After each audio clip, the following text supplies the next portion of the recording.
How to search at Telegram. Hey everyone, welcome back to the channel. In today's video I will guide you on how you can search at Telegram, so make sure to watch the video till the end.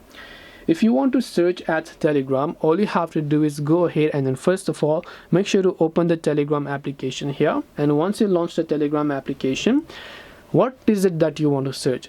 Are you trying to search for a group? Are you trying to search for a channel? Or are you trying to search for a particular person with their username? Regardless of everything, you just have to tap the search icon located at the top right hand side of the screen. From here, just go on about searching for them. Now these are my recent search history, so I'll just clear them just like this. So let's say I want to search for a particular group on a particular topic. Let's say I'll just go ahead and then search for that topic, or whatever else may pop up at the top of the screen, you'll find them. These are the global search, and since it says subscribers, this is channel. If you look at the bottom, you'll actually most likely find the chats or something like that. If you want to search for someone's username, let's say, you can simply search for the username and then actually talk to those people as well. This way you should be able to go ahead and then search at Telegram. Hope this video was helpful. If you have got any questions, feel free to leave them down below.